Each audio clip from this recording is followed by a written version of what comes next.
ഈ വീഡിയോയിലേക്ക് എല്ലാവർക്കും സ്വാഗതം. അപ്പോൾ ഇന്ന് ഏട്ടനൊക്കെ ഉള്ള ദിവസമാണ്. അപ്പോൾ ഞാൻ വിചാരിച്ചിരുന്നു വീഡിയോ എടുക്കാമെന്ന്. അപ്പോൾ രാവിലെ എണീറ്റപ്പോൾ തന്നെ നേരം വൈകിട്ടോ. വേറെ ഒന്നല്ല, എന്നാൽ രാത്രി ഞങ്ങൾക്ക് നല്ല മുട്ടാൻ പണി കിട്ടിയിരുന്നു.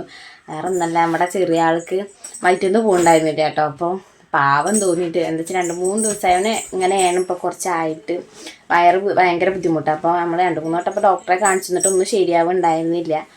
അപ്പം അതിന് മുന്നേ വയറ്റിന്ന് പോകാനുള്ളൊരു മരുന്ന് തന്നിട്ടുണ്ടായിരുന്നു. അപ്പോൾ ഞാൻ എന്ത് കിട്ടി, അതൊന്ന് കുറച്ചെടുത്തിട്ട് ഇന്നലെ ഉച്ചയ്ക്ക് കൊടുത്തു.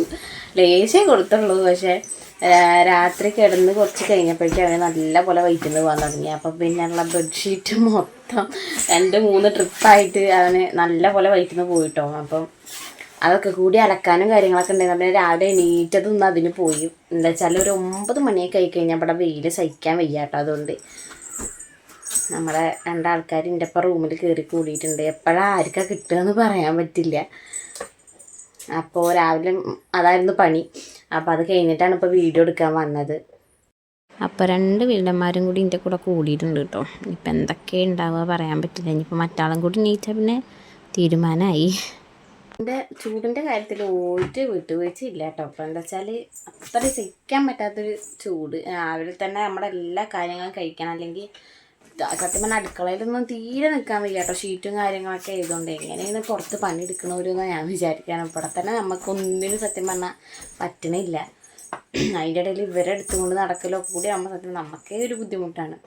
അപ്പം പുറത്തുള്ളവരെ കാര്യമൊക്കെ ഭയങ്കര. ഏട്ടൻ രാവിലെ അച്ഛൻ വിളിച്ചിട്ട് പോയിന് കേട്ടോ. അച്ഛൻ കോറിയിലാണ് പണിയെടുക്കണം. അപ്പോൾ അവിടെ നിന്ന് ഈ പെരുന്നാളിൻ്റെ ഒക്കെ ഇപ്പോൾ നോമ്പും കാര്യങ്ങളൊക്കെ തുടങ്ങിയല്ലോ. അപ്പോൾ അവിടെ നിന്ന് എല്ലാ വർഷവും സാധനങ്ങൾ അവിടെ പണിയെടുക്കുന്ന ആൾക്കാർക്ക് കൊടുക്കാറുണ്ട്. അപ്പോൾ അത് മേടിക്കാൻ വേണ്ടി അച്ഛൻ വിളിച്ചിട്ട് അങ്ങനെ പോയിട്ടാണ്. ഇവർ മൊത്തം ഇപ്പോൾ പൊളിച്ചെടുക്കുന്ന തോന്നുന്നു കേട്ടോ. എൻ്റെ കൂടെ റൂമിലേക്ക് വന്ന് ഞാൻ റൂമിലേക്ക് ഇവിടെ കയറ്റില്ല. കാരണം റൂം ചെറുതായതുകൊണ്ട് അവർക്ക് സത്യം പറഞ്ഞാൽ കളിക്കാനുള്ള സ്ഥലമൊന്നും ഇതിൻ്റെ ഉള്ളിലില്ല. അതുകൊണ്ട് ഇന്നലെ ഈ പറഞ്ഞ പോലെ നമ്മൾ ഭയങ്കര പ്ലാനിങ് ആയിരുന്നു. ഇന്ന് എന്തെങ്കിലും ബിരിയാണിയോ നെയ്ച്ചോറോ എന്തെങ്കിലുമൊക്കെ ഉണ്ടാക്കണം. അപ്പോൾ ഞാൻ പറഞ്ഞാൽ മന്തി ഉണ്ടാക്കാമെന്ന്. അപ്പം പിന്നെ 2 വട്ടം മന്തി ഉണ്ടാക്കിയിട്ടും പാളി പോയിട്ടോ. അതുകൊണ്ട് ഇനി ഉണ്ടാക്കണ്ട പറഞ്ഞു കേട്ടോ. അപ്പോൾ എന്നാൽ വേറെ എന്തെങ്കിലും ഉണ്ടാക്കാം. അപ്പോൾ ഞാൻ ഏട്ടനോടും അനിയനോടും പറഞ്ഞു എന്താ പറയുക സാധനങ്ങൾ വാങ്ങിയിട്ട് വരുന്നുണ്ടോ എന്നുള്ളത്. അപ്പോൾ അപ്പോഴേക്കാണ് അച്ഛന് സാധനങ്ങൾ കിട്ടുക പറഞ്ഞത്. അപ്പോൾ എല്ലാ സാധനവും ഉണ്ടാവും. അതെല്ലാ വർഷവും ഇവരിൻ്റെ സംസാരിക്കാനായിട്ടില്ല. അപ്പോൾ എല്ലാ വർഷവും ഉണ്ടാവാറുണ്ട്. അപ്പോൾ ഇപ്രാവശ്യത്തിരി നേരത്തെയാണ്. അപ്പോൾ ഞങ്ങൾ വിചാരിച്ചിരുന്ന എന്തെങ്കിലും ഉണ്ടാക്കാമെന്ന് കേട്ടോ. അപ്പം ഇനിയിപ്പോൾ അതൊരു പണിയുണ്ട്. അതിൻ്റെ ഇടയിൽ ഇവർ എന്തൊക്കെയോ പണിക്കിട്ടുണ്ട്. കുറച്ച് സമയം റൂമിൽ നിർത്തിയാണ്ടല്ലോ ഈ റൂം കണ്ട് നമ്മൾ തന്നെ എന്താ വിടുക ആ രീതിക്ക് ആക്കി തരും കേട്ടോ ആൾക്കാർ. അപ്പോൾ എന്തായാലും ബാക്കി പരിപാടികൾ നോക്കാം. ഇതിൻ്റെ ഉള്ളിലും തീരെ ഇരിക്കില്ല കേട്ടോ ചൂടുകൊണ്ട്. ഞാൻ ഇവരങ്ങനെ ഇതിൻ്റെ ഉള്ളിൽ കയറ്റാറില്ല. അപ്പം അമ്മേനെ അവിടെ വട്ടം കറക്കുന്നുണ്ട്. അപ്പോൾ 2 ആൾ എൻ്റെ കൂടെ കയറ്റിയതാണ് ഞാൻ. ദേവുട്ടി അമ്മേൻ്റെ അടുത്ത് പുറത്തുണ്ട് കേട്ടോ. അപ്പോൾ കാശിക്കുട്ടനെ അമ്പാടി ഇതാട്ടോ പുറത്തേക്ക് നോക്കി നിൽക്കണത് വേറെ ഒന്നല്ല. ദേവക്കുട്ടീനെയും കൊണ്ട് അമ്മ പുറത്ത് നിൽക്കേണ്ടതാണ് കേട്ടോ. ഒരാളിങ്ങോട്ട് പുറത്തേക്ക് ഇറങ്ങിക്കഴിഞ്ഞാൽ പിന്നെ നമുക്കൊരു വിമിഷ്ടമാണ്. അപ്പോൾ ദേവുട്ടി കരഞ്ഞപ്പോൾ അമ്മ പുറത്തേക്ക് എടുത്തുകൊണ്ട് പോയതാണ്. ദേവുട്ടിക്ക് വയ്യ, അതുകൊണ്ടാണ്. അതൊക്കെ ഞങ്ങൾക്ക് ചെറിയ വിമിഷ്ടടിക്കാൻ തുടങ്ങിയിട്ട്. പുറത്ത് കൂടെ കുഴപ്പമില്ല വിടണോണ്ട്. പക്ഷെ എന്താ വെച്ചാൽ കല്ലൊക്കെ പെറുക്കി വായിലിടും. അതാണ് പേടി. ഒരാളെപ്പോഴും കൂടെ വേണം. അല്ലെങ്കിൽ പിന്നെ കുഴപ്പമില്ല, കളിച്ചിങ്ങനെ നടന്നോളും. പുറത്തേക്ക് ഇറങ്ങിക്കഴിഞ്ഞാൽ ഉള്ളിലേക്ക് കയറി കിട്ടാൻ ഭയങ്കര പ്രയാസമാണ് കേട്ടോ. അപ്പോൾ ചൂടായതുകൊണ്ട് ഞാൻ കുറച്ച് ദിവസമായി കുട്ടികൾക്ക് റാഗി കൊടുത്തിട്ട്. അപ്പം ഞാൻ അന്ന് വിചാരിച്ചു രാവിലെ കുറച്ച് ഉണ്ടാക്കി കൊടുക്കാമെന്ന്. അപ്പോൾ റാഗി ഈത്തപ്പഴം കൂടി കൊടുക്കാമെന്ന് വിചാരിച്ചിട്ടായിരുന്നു കേട്ടോ. അത് വെള്ളത്തിട്ട് വെച്ചതാണ്. അപ്പോൾ നമുക്ക് രാവിലെ കഴിക്കാൻ ദോശയാണ് കേട്ടോ. അപ്പോൾ ഞാനും അമ്മയ്ക്ക് കഴിക്കാൻ ഏകദേശം ഒരു 10 മണിയൊക്കെ ആവും രാവിലത്തെ കഴിക്കാൻ. പക്ഷേ ഏട്ടനും മൂന്നേട്ടനൊക്കെ പോകുമ്പോഴേക്കും അങ്ങനെ ഉണ്ടാക്കി വയ്ക്കുകയാണ് കേട്ടോ. പിന്നെ മക്കൾക്ക് കഴിക്കാൻ ഭയങ്കര മടിയാണ്. എന്നാലും അച്ഛമ്മ കാര്യമായിട്ട് കഴിക്കാൻ കൊടുക്കുന്നുണ്ട്. ചായ കുടിക്കാൻ നല്ല ഇഷ്ടമാണ് കേട്ടോ ആൾക്കാർക്ക്. അതുപോലെ കഴിക്കാൻ ഭയങ്കര മടിയാണ്. എന്ത് കൊടുത്താലും കഴിക്കില്ല. ഈ ഒരു മുതൽ ഇതിന് പുറത്തേക്ക് ഇറങ്ങാമെന്ന് മാത്രമൊരു വിചാരമുള്ളൂ കേട്ടോ. ഡോറുണ്ട് തുറന്ന് കഴിഞ്ഞാൽ അപ്പോൾ പുറത്തേക്ക് ഇറങ്ങി പോകണം. എന്നിട്ട് കഴിക്കുമ്പോൾ മറ്റൊരു ഉണ്ടാവും അവിടെ നിന്ന് കഴിക്കുകയാണ്. ഇവന് വേണ്ട അല്ലേ. രാത്രി അങ്ങനെ അപ്പിയിട്ടിട്ട് അവന് വിശപ്പും കാര്യങ്ങളൊന്നും ഇല്ല. അപ്പോൾ നമ്മുടെ അമ്പലത്തിൽ ചെറിയൊരു പരിപാടി ഉണ്ട്. അതിന് തിരുവാതിര ഉണ്ടാവുകൊണ്ട് നമ്മൾ തിരുവാതിര അടിക്കുമ്പോൾ അവരെ ഓരോന്ന് നോക്കി പഠിച്ച് ഓരോന്ന് കാണിക്കലാണ് കേട്ടോ അത്. അപ്പോൾ കളീൻ്റെ ഇടയിൽ ഇതാ ചെറിയൊരു അടി ഉണ്ടായി. നല്ലൊരു കടി കിട്ടിയിട്ട് ഒരാൾ മടിയിൽ വന്ന് കയറിയിരിക്കുന്നുണ്ട് കേട്ടോ. അപ്പോൾ ഇത് സ്ഥിരമുള്ളതാണ്. ഇയാളെപ്പോഴും തിരിച്ചാണ് കൊടുക്കാറ്. ഇന്നിപ്പോൾ എന്താണ് അറിയില്ല, ഇങ്ങടാണ് കിട്ടിയത്. പിന്നെ ഈ കാണിക്കുന്ന വേറൊന്നല്ല കേട്ടോ. അപ്പുറത്ത് ഏട്ടനെ കണ്ടിട്ടുള്ള പരിപാടിയാണ്. ഏട്ടൻ പുറത്ത് പോയിരുന്നിരുന്നു. അപ്പോൾ ഏട്ടൻ വന്നപ്പോഴുള്ള പരിപാടിയാണ് കേട്ടോ ഈ കാണിച്ച് കൂട്ടണതൊക്കെ. ഉള്ളത് സത്യം പറഞ്ഞാൽ എനിക്ക് നല്ലതാണ്. കാരണം എൻ്റെ മീത്തിൽ നിന്ന് കുറേ മാറും കേട്ടോ. ഏട്ടൻ്റെ പിന്നാലെ ഇരിക്കും ആൾക്കാർ. അപ്പോൾ ഇതെല്ലാ വർഷവും കിട്ടുന്നതാണ് കേട്ടോ. അപ്പം ഇന്നിപ്പോൾ ഏട്ടൻ പോയി കൊടുന്നാണ് അച്ഛൻ അങ്ങോട്ട് പോയപ്പോൾ. അപ്പോൾ ഓരോ വർഷം ഓരോ സാധനങ്ങളാണ് തോന്നുന്നു കിട്ടാറ്. അപ്പോൾ എന്തായാലും ഇപ്രാവശ്യം ഇതൊക്കെയാണ് കിട്ടിയിട്ടുള്ളത്. അപ്പോൾ അതൊക്കെ കഴിഞ്ഞപ്പോൾ നമ്മുടെ മക്കൾക്ക് ഫുഡ് കൊടുക്കാൻ സമയമായി. ഏറ്റവും വലിയ ടാസ്ക് ഈ കോറ അവർക്ക് തീരെ പറ്റില്ല. എന്നാലും ഞാൻ എന്താ പറയുക, ഒന്നും കഴിക്കാണ്ടായിക്കഴിഞ്ഞാൽ ശരിയാവില്ല എന്ന് വിചാരിച്ചിട്ട് ഓരോ പണി എടുക്കുകയാണ്. ചിലപ്പോൾ കൊടുത്ത് അവസാനം വാള് വയ്ക്കും കേട്ടോ. അപ്പോൾ നമുക്ക് വിഷമമാണ്. എന്താ വെച്ചാൽ അത്ര നേരം നമ്മൾ റിസ്ക് എടുത്ത് കൊടുത്തിട്ട് അവസാനം വെച്ച് അതങ്ങനെ പോയി വയർ മൊത്തത്തിൽ ഒഴിയാ അറിയുമ്പോൾ ഒരു വിഷമമാണ് സത്യം പറഞ്ഞു കഴിഞ്ഞാൽ. ഇയാൾക്കാണ് കേട്ടോ ഒന്നും പറ്റാത്തത്. എന്ത് കൊടുത്താൽ ഈ കഴിക്കുന്ന പോലെയല്ല, അവസാനം വെച്ചിട്ടാണ് അതങ്ങോട്ട് എടുത്ത് മറിച്ച് കളയുക. ഇനി കൊടുത്താൽ പറ്റില്ല, എന്താണ് ഇവന് പറ്റുക എന്നുള്ളത് അവന് മാത്രമേ സത്യത്തിൽ അറിയുള്ളൂ. ഞാൻ മാറ്റി ഓരോന്ന് ഉണ്ടാക്കി നോക്കുന്നുണ്ട്, പക്ഷെ ഒന്നും നടക്കണില്ല കേട്ടോ ആളുടെ അടുത്ത്. ചിലർ പറയും റാഗി ചൂടാണ് കൊടുക്കണ്ടെന്ന്, ചിലർ പറയും അത് കുഴപ്പമില്ല ഇടയ്ക്ക് കൊടുക്കാമെന്ന്. പക്ഷേ റാഗി കൊടുക്കുമ്പോൾ അങ്ങനെ ചില സമയത്ത് വയറ് ചൂടായിട്ടാണ് എന്താ വയറ്റിൽ നിന്ന് അങ്ങനെ പോണ പോലെ തോന്നാറുണ്ട്. അതുകൊണ്ടാണ് ഇപ്പോൾ കുറച്ചായിട്ട് കൊടുക്കാത്തത് കേട്ടോ. അപ്പോൾ ഇന്ന് ഞാൻ കഞ്ഞി തന്നെ കൊടുത്ത് മടുത്തില്ലേന്ന് വിചാരിച്ചിട്ട് നോക്കിയതാണ്. അപ്പോൾ അതാ കാണുന്ന കാഴ്ച എപ്പോഴും കാണാൻ പറ്റില്ല കേട്ടോ. അനിയൻ്റെ കാര്യമല്ല, ഞാൻ ഏട്ടൻ്റെ കാര്യമാണ് പറഞ്ഞത്. ഏട്ടൻ ഭയങ്കര മടിയനാണ്, വണ്ടി കഴുകാൻ ഭയങ്കര മടിയാണ്. അപ്പോൾ ഇന്നിപ്പോൾ ഞാൻ കഴുകാമെന്ന് പറഞ്ഞപ്പോൾ വേണ്ട ഞാൻ കഴുകിക്കോളാമെന്ന് പറഞ്ഞാൽ പോയി കഴുകണമാണ് കേട്ടോ ആ കാണുന്നത്. അപ്പോൾ എന്തായാലും സാധനങ്ങളൊക്കെ കിട്ടിയതല്ലേ എന്നും പറഞ്ഞപ്പോൾ നമ്മൾ ചേച്ചികളെയും കൂടി വിളിക്കാമെന്ന് വിചാരിച്ചു കേട്ടോ. എന്തായാലും എല്ലാവരും കൂടി കൂടിയിട്ട് ഈ പറഞ്ഞ പോലെ കുറേ ആയി. കാരണം ഞാൻ വരുമ്പോൾ അവരുണ്ടാവില്ല, അവർ വരുമ്പോൾ ഞാൻ ഉണ്ടാവില്ല, അങ്ങനെ കേട്ടോ അധികം ഉണ്ടാവാറ്. അപ്പോൾ ഒരു പോന്നു അടുത്ത ടീം എത്തണേ ഉള്ളൂ കേട്ടോ. അപ്പോൾ നമ്മുടെ മക്കളെന്തായാലും നല്ല ഉറക്കമാണ്. ആ ഗ്യാപ്പിന് എന്തെങ്കിലുമൊക്കെ ചെയ്യാമെന്ന് വിചാരിച്ചിട്ടായിരുന്നു കേട്ടോ. അപ്പോഴേക്കും ഇതാ അടുത്ത ടീം എത്തിയപ്പോഴേക്കും ഓരോരുത്തരായിട്ട് എണീക്കാൻ തുടങ്ങി. പെട്ടെന്ന് എണീറ്റപ്പോൾ അവരെ കണ്ടപ്പോൾ ആകെ വിഷമമായി തോന്നും കേട്ടോ. നല്ല കരച്ചിലായിരുന്നു. വേറെ ഒന്നല്ല, ഉറങ്ങുമ്പോൾ ആരും ഇല്ല. ഉറങ്ങി എണീറ്റപ്പോൾ ഇത്രയും ആൾക്കാരെ കണ്ടപ്പോൾ ആകെ അന്തം വിട്ടാണ്. ഫസ്റ്റൊന്നും പോയില്ല, പിന്നെ കുറച്ച് കഴിഞ്ഞിട്ടാട്ടോ അമ്മായിമാരുടെ അടുത്തേക്കും ചേച്ചിയുടെ അടുത്തേക്കൊക്കെ പോകാൻ തുടങ്ങിയത്. നമുക്കൊരു അന്താളിപ്പായിരുന്നു. അപ്പോഴേക്കും ഇതാ നമ്മളെ ദേവൂട്ടി എണീറ്റു.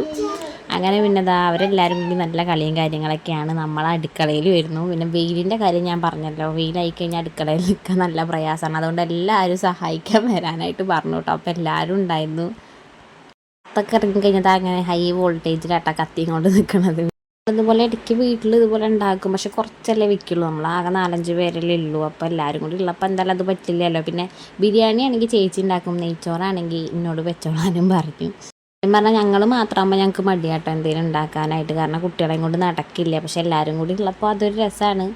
ഞാനിതുപോലെ വീട്ടിലാണെങ്കിലും പറയട്ടോ ഞാൻ ഉണ്ടാക്കിക്കോളാമെന്ന്. പക്ഷെ ഞാൻ ഉണ്ടാക്കുക മാത്രമേ ഉള്ളൂ, അതിക്കുള്ള എല്ലാം ചെയ്തു തരാനായിട്ട് എനിക്ക് 4 പുറം ആൾക്കാർ വേണം. അല്ലാണ്ട് ഒറ്റയ്ക്ക് എനിക്ക് ഭയങ്കര മടിയാണ് കേട്ടോ. അപ്പോൾ എല്ലാവരും ഉണ്ടെങ്കിൽ എല്ലാം ഓരോരുത്തരെ ഏൽപ്പിച്ച് കഴിഞ്ഞാൽ പിന്നെ നമുക്ക് ഉണ്ടാക്കണ പണി മാത്രമേ ഉണ്ടാവുള്ളൂ. അപ്പം കാശിക്കൂട്ട സ്ഥിരമായിട്ട് പിന്നെ അച്ഛൻ്റെ മേത്തന്നെയാണ്. അച്ഛൻ ഉണ്ടെങ്കിൽ പിന്നെ അച്ഛന് യാതൊരു ഒഴിവില്ല. അപ്പം നമ്മൾ ഓരോന്നോരോന്നായിട്ട് തുടങ്ങിയിട്ടാണ്. നമ്മുടെ ചിക്കനൊക്കെ കഴുകി അത് പുരട്ടി വെക്കുകയാണ്. അതിൽ എന്താ ലെവല്, ഫസ്റ്റ് ലെവലൊന്നും ഇല്ല കേട്ടോ. എല്ലാവരും കൂടി കണ്ടാൽ തന്നെ ഒരു ഐഡിയ കിട്ടില്ല. പിന്നെ അറിയുന്ന പോലെ എന്തെങ്കിലുമൊക്കെ കാണിക്കുക. ഞാൻ പറഞ്ഞത് 4 പുറത്തെ ആൾക്കാരുള്ളപ്പോൾ ടെൻഷൻ ഇല്ലല്ലോ, ഓരോരുത്തരെ ഏൽപ്പിച്ചാൽ മതിയല്ലോ. പിന്നെ എല്ലാവരും ഉള്ളപ്പോൾ നമുക്ക് ടെൻഷനാണ്. എന്തെങ്കിലും ഉണ്ടാക്കി ശരിയായിട്ടില്ലെങ്കിൽ ഭയങ്കര മടിയാണ്. ഞാനിതുപോലെ വെഡിങ് ആനിവേഴ്സറിക്ക് ഞാൻ വലിയ കാര്യത്തിൽ മന്തി ഉണ്ടാക്കിയിട്ട് ഒരു ഗുണം ഉണ്ടായിരുന്നില്ല കേട്ടോ. വെറുതെ സാധനം വേസ്റ്റ് ആക്കിയ പോലെ കേട്ടോ. ഇത് എന്തായാലും വലിയ കുഴപ്പമില്ലാത്ത രീതിക്കൊക്കെ ആയി. ഈ ചേച്ചി കേട്ടോ കൂട്ടത്തിൽ കുറച്ച് ഹൈറ്റ് ഉള്ള, അപ്പോൾ പിന്നെ ചെമ്പും ചട്ടി ഇറക്കാനൊന്നും ഇന്നേം കൊണ്ട് പറ്റില്ല, നല്ല ഹൈറ്റാണ് കേട്ടോ അടുപ്പ്. അപ്പോൾ പിന്നെ ചേച്ചീനെ വിളിച്ചതാണ്. അപ്പോൾ മൂന്നുമായിട്ട് അതാ സൈഡിൽ കൂടെ സാലഡും കാര്യങ്ങളൊക്കെ ഉണ്ടാക്കുന്നുണ്ട്. അപ്പോൾ നമ്മുടെ ആൾക്ക് ഇതുപോലെ ഭയങ്കര മടിയാട്ടോ, കൂട്ടത്തിൽ കാണാനില്ലല്ലോ, അതിനെ നൈസായിട്ട് പോയി കിടക്കുകയാണ്, ഒന്നിക്കും വരാണ്ട് കേട്ടോ ആള്. അപ്പോൾ ചോറൊക്കെ ആയി നമ്മൾ പിന്നെ കറിക്ക് കിടന്നു. കറിക്ക് ഏറ്റവും വലിയ പ്രശ്നം ചിക്കൻ മസാല തിരിച്ചറിയില്ല എന്നുള്ളതാണ്.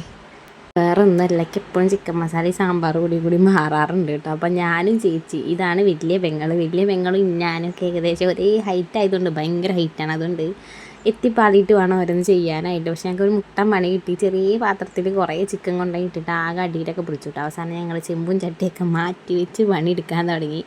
അങ്ങനെ ഏകദേശം നമ്മുടെ കറിയും ചോറും ഒക്കെ റെഡിയായി. അത് കഴിഞ്ഞപ്പോൾ നമ്മൾ കഴിക്കാനിരുന്നു കേട്ടോ. ആദ്യം നമ്മുടെ കുട്ടിപ്പടകളെ ഇരുത്തിയിട്ടുണ്ട്. അപ്പോൾ ഫുഡ് വലിയ കുഴപ്പമുണ്ടായിരുന്നില്ല. പിന്നെ നമ്മൾ ഇതൊക്കെ പറയിപ്പിച്ചാണ് കേട്ടോ. കണ്ടോ ഓരോരുത്തരായി വരിയായി ഇരുന്നിട്ട് അടിപൊളിയായിട്ടുണ്ടെന്ന് പറയുന്നുണ്ട്. എല്ലാം പറഞ്ഞ് വീഡിയോയ്ക്ക് വേണ്ടി ചെയ്യിപ്പിച്ചതാണ്. അപ്പോൾ ഇത് നമ്മുടെ ശ്വേത, ഞാൻ അടുത്തുള്ള കുട്ടിയാണ് കേട്ടോ. അപ്പോൾ കുട്ടിപ്പടകളുടെയൊക്കെ ഫുഡ് അടിക്കൽ കഴിഞ്ഞാൽ പിന്നെ നമ്മൾ ഇരുന്നു കേട്ടോ. അപ്പോൾ ഞാൻ പറഞ്ഞില്ല വലിയ കുഴപ്പമുണ്ടായിരുന്നില്ല, നല്ല രസമുണ്ട് എന്നല്ല കേട്ടോ, വലിയ കുഴപ്പമില്ലാണ്ട് അഡ്ജസ്റ്റ് ചെയ്ത് കഴിക്കാമെന്ന് മാത്രം. ഫുഡടിക്കലും കാര്യങ്ങളൊക്കെ കഴിഞ്ഞ് കുറച്ച് നേരം ഇരുന്നതാട്ടോ. അപ്പോഴേക്കും ഇതാ നമ്മുടെ ചെറിയ പുള്ളിക്കാരൻ വലിയ പുള്ളിക്കാരനെ കടിച്ച് ഭയങ്കര കരച്ചിലായിരുന്നു കേട്ടോ. ആദ്യം മോനെ ഒരു 1.5 കടിയാണ് കിട്ടിയത്. ദേവൂട്ടിയുടെ കയ്യിൽ നിന്ന് കണ്ടോ, ഒന്നും അറിയാത്ത പോലെ നിൽക്കണത്. ഇത്രയേ ഉള്ളൂ പറഞ്ഞിട്ട് കാര്യമില്ല, ഭയങ്കര സാധനമാണ് കേട്ടോ. കടിച്ച് കഴിഞ്ഞാൽ പിന്നെ വിടണമെങ്കിൽ ഭയങ്കര പാടാണ് കേട്ടോ. ആൾ ആദ്യം മോന് നല്ല പോലെ വേദനിച്ചായിരുന്നു. അപ്പോൾ അതാ വൈകുന്നേരം അച്ഛനല്ല മുട്ടൻ പണിയാട്ടോ കിട്ടി. ഞാൻ അധികം അവരെ പുറത്തേക്ക് വിടില്ല കേട്ടോ, കാരണം അവർ പിന്നാലെ ഓടിക്കഴിഞ്ഞാൽ നമ്മൾ ചടയ്ക്കും കേട്ടോ ഈ ചൂടത്ത്. അപ്പോൾ അത് അച്ഛൻ കുറച്ച് സമയം പുറത്തേക്ക് വിട്ടതാണ്. അച്ഛനെ ഒന്നും നോക്കുന്നില്ല, ആൾക്കാർ കിട്ടിയോ കണ്ട വഴിക്ക് പോവുകയാണ് കേട്ടോ, അല്ലാണ്ട് തിരിഞ്ഞ് നോക്കലും കാര്യങ്ങളൊന്നും ഇല്ല. അപ്പോൾ എന്തായാലും അവർ കുറച്ച് നേരം കളിക്കട്ടെ എന്താ. അപ്പോൾ ഇതൊക്കെയാണ് ഇന്നത്തെ വീഡിയോ. അപ്പോൾ ചേച്ചികളൊക്കെ വൈകുന്നേരം പോയി. ഞാൻ കുറച്ച് സമയം ഉറങ്ങിയിരുന്നു, കാരണം എന്താ വെച്ചാൽ അവരാരെങ്കിലും ഉള്ളപ്പോഴാണ് സത്യം പറഞ്ഞാൽ നമുക്ക് കുറച്ച് നേരം കിടക്കാനായിട്ട് പറ്റുക. അപ്പോൾ കുറേ ദിവസത്തിന് ശേഷം ഞാൻ ഉച്ചയ്ക്കൊന്ന് കിടന്ന് ഉറങ്ങി കേട്ടോ. അങ്ങനെ അവർ പോയി. എന്താ വെച്ചാൽ കുട്ടികൾക്ക് എക്സാം ഉണ്ടല്ലോ, എക്സാമൊക്കെ കഴിഞ്ഞ് ഇനിയിപ്പോൾ വെക്കേഷൻ സമയത്തായിരിക്കും വരിക ഉണ്ടാവുക. അതിൻ്റെ ഉള്ളിൽ ഞാൻ പറഞ്ഞില്ല, ഇവിടെ അമ്പലത്തിൽ ഒരു പ്രോഗ്രാം ഉണ്ട്, അതിന് അവരെല്ലാവരും വരിക ഉണ്ടാവും എന്ന് വിചാരിക്കുന്നു. അപ്പോൾ എന്തായാലും ഇതൊക്കെയാണ് വീഡിയോ ഇഷ്ടപ്പെടുകയാണെങ്കിൽ ഞാൻ അവിടുത്തെ ഈ പറഞ്ഞ പോലെ ഞാൻ അവിടെ പോകുമ്പോൾ ഫാമിലി ആയിട്ടുള്ള വീഡിയോ ഒക്കെ ഇട്ടിട്ടുണ്ട്. ഇവിടെ ഒരുമിച്ച് നമ്മളങ്ങനെ വരാറില്ല, കാരണം പറഞ്ഞാൽ അവർ വരുന്ന സമയത്തായിരിക്കും ചിലപ്പോൾ ഞാൻ പോവുക, ഞാൻ വരുന്ന സമയത്തായിരിക്കും അവർ. അപ്പോൾ അങ്ങനെ ആയിട്ട് അപ്പോൾ എന്തായാലും ഇതാണ് നമ്മുടെ ഇവിടെ. അപ്പോൾ വീഡിയോ ഇഷ്ടമാവുകയാണെങ്കിൽ ലൈക്ക് ചെയ്യുക, ഷെയർ ചെയ്യുക, ചാനൽ സബ്സ്ക്രൈബ് ചെയ്യുക കേട്ടോ.